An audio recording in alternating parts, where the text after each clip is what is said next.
Dan sama seperti yang kita lihat tadi, kita sesudah kita dibebaskan oleh darah Yesus dan kita percaya kepada Yesus, kita terima Yesus, kita mau menjadi hamba Yesus dengan sukacita. Amin. Dengan sukarela. Amin. Dengan ucapan syukur. Amin. Dengan tidak terpaksa. Amin. Tetapi dengan berkata, Tuhan, karena Engkau sudah mengasihi aku lebih dulu, aku mau mengasihi. Amin. Kadang-kadang kita lupa, saudaraku, ya, seperti saya katakan tadi, Tuhan sebenarnya menciptakan kita sangat baik. Ya, hanya dosa yang membuat kita jatuh dalam kutuk dosa itu, saudaraku. Itu yang kita lihat, penyakit, kemiskinan dan lain sebagainya, ya, terikat dengan bebas, narkoba dan sebagainya. Itu dosa semua dan kutuk dosa. Dan bagaimana kita, saudaraku, satu dengan yang lain tidak bisa bersahati. Kain dengan Abel, dia membunuh adiknya. Kemudian, saudaraku, kita lihat lagi sampai akhirnya Tuhan Yesus datang dan Tuhan Yesus berkata, Yohanes 3:16, begitu besar kasih Allah kepada bumi ini, ya, Dia memberikan anak yang tunggal, Tuhan Yesus, untuk menebus kita, supaya barang siapa yang percaya tidak binasa, beroleh hidup yang kekal. Nah, siapa yang beroleh hidup kekal, hidupnya itu bebas dari kutuk dosa, bebas daripada perhambaan dosa, menjadi milik Tuhan, anak Tuhan, warga negara sorga, dan dia punya, ya, seperti hamba yang dibebaskan tadi, dia punya tugas di bumi ini. Sebab kalau misalnya hanya bebas dari dosa saja, bebaskan dari perhambaan dosa, begitu kita terima Yesus, ya kita diangkat saja ke sorga, mati saja, ya. Ngapain kita di bumi ini? Ada tugas kita di bumi ini. Seperti hamba yang dibebaskan tadi, dia siap untuk melayani tuannya dengan sukacita. Kita juga siap untuk menyambut maksud Tuhan. Untuk apa kita di bumi ini? Dengan singkat saya katakan sebagai cerita yang pertama tadi, Tuhan menciptakan kita segambar dengan Dia. Tuhan menciptakan kita berkuasa di bumi ini. Dan satu lagi, Tuhan berkata kita mesti memenuhi bumi, beranak pinak. Secara badani, tapi terutama secara rohani. Kenapa saya katakan secara rohani? Karena sebenarnya Tuhan, Dia tidak mau rencananya gagal. Ya, kalau kita rencana kita gagal, kita bikin rencana B. Kalau nggak bisa B, C. Tuhan, Dia Tuhan yang berkuasa, tidak pernah berubah, kasihnya kekal, kuasanya kekal selamanya. Jadi Dia merencanakan Taman Eden, manusia tidak berdosa, dan Dia datang ke Taman Eden bersekutu dengan manusia. Dan Tuhan pulihkan itu di dalam Yerusalem baru. Amin.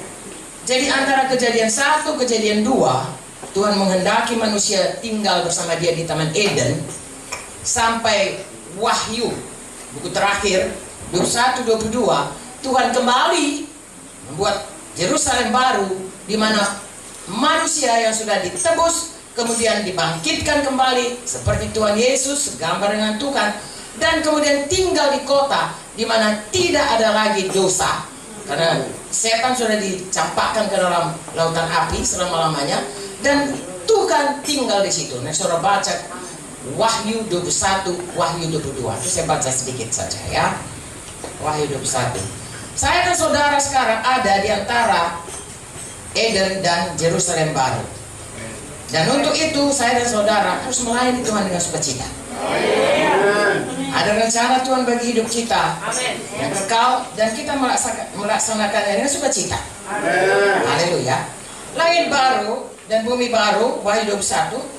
Lalu aku melihat langit yang baru, bumi yang baru. Langit yang pertama, bumi yang pertama telah berlalu, laut pun tidak ada lagi. Aku melihat kota yang kudus, Yerusalem baru, turun dari sorga, dari Allah yang berhias, baikkan pengantin perempuan berdandan untuk suaminya.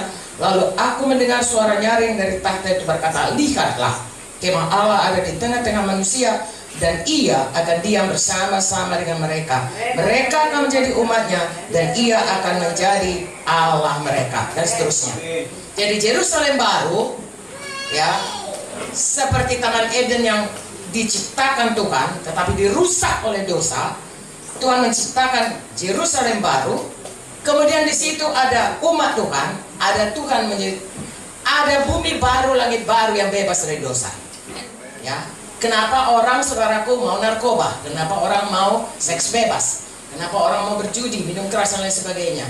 Karena dia tidak kenal jalan yang benar. Semua manusia merindukan sesuatu yang membuat dia bahagia, karena memang diciptakan untuk bahagia. Kita mana manusia diciptakan untuk bahagia, untuk puas dengan Tuhan. Lalu dalam hidup yang di dunia yang sudah terkutuk dan penuh dosa, saudaraku, sesudah pun kita terima Yesus, kita ada di tengahnya, kita, saudaraku, bisa masih tergoda untuk mencari, ya, kalau kita sudah selamat kita tahu jalan keluarnya. Tapi kalau belum kenal Yesus, kita pikir ada satu kerinduan dalam hati kita untuk menemukan kebahagiaan, kesenangan. Itu memang naluri manusia, karena diciptakan seperti itu. Tuhan itu baik, Tuhan itu indah, Tuhan itu sukacita, Tuhan itu mengasihi. Naluri dari dalam ada. Tetapi karena memang sudah dalam kutuk dosa, dalam sekeliling orang berdosa, dan masih ada setan yang belum dilemparkan ke neraka dan belum habis masa kontraknya, saudaraku, di bumi ini, ya, maka dia masih bisa menipu manusia. Dia bapak pembohong dari mulanya, kerjanya hanya mencuri, membunuh, dan membinasakan, sehingga manusia tertipu. Dia pikir, aku gak mendapatkan kasih dalam rumah tanggaku, cari selingkuhan, saudara. Aku ini gak tahan lagi, ini jalan yang cepat, mau fly, cari narkoba. Aku supaya cepat kaya, main judi, bukan makin kaya, makin hancur, saudara. Nah, satu-satunya jalan keluar kembali lagi, itu perbudakan dosa yang memang terjadi pada waktu manusia memilih untuk mendengarkan apa kata setan. Tapi satu-satunya lagi jalannya, Yesus datang membebaskan kita. Amin. Dan sesudah kita bebas, mari ikut Dia dengan sukacita. Mari layani Dia. Amin. Sesuai dengan apa yang dikehendaki dalam hidup kita. Amin. Saudaraku, Tuhan berkata kita mau diciptakan segambar dengan Dia. Saya dan saudara harus berubah tiap hari. Amin. Saya dan saudara bisa seperti Adam dan Hawa, masih terus bisa, ya, memilih. Mau memilih Tuhan atau mau memilih setan, mau memilih hidup benar atau mau memilih hidup berdosa, mau patuh pada firman atau mau melanggar firman. Kita yang memilih. Tapi bedanya kalau kita belum punya Yesus, kita nggak punya seperti budak tadi, nggak punya kemampuan. Tapi kalau kita sudah dibebaskan oleh Yesus, ada Roh Kudus dalam kita yang berkata, jangan anakku, jangan, ikut Yesus, jangan matikan itu. Amin, saudaraku. Ada firman Tuhan, jangan matikan. Dan ada pendeta saudara, ada abang-abang rohani saudara, ya, yang akan memberi nasihat. Dengarkan baik-baik, itu gunanya ada gereja. Amin. Supaya dalam gereja ada seperti keluarga. Amin. Ada bapak, ada ibu, ada yang memelihara, bertanggung jawab, ada saudara-saudara di mana kita saling menolong, saling membantu, saling mendoakan. Sehingga dengan demikian, gereja itu membuat kita semua bertumbuh dengan baik. Saya berubah, saudara-saudara saya dalam berubah. Makin hari kita, makin dikuduskan, makin berjalan kebenaran, makin menjadi seperti Yesus.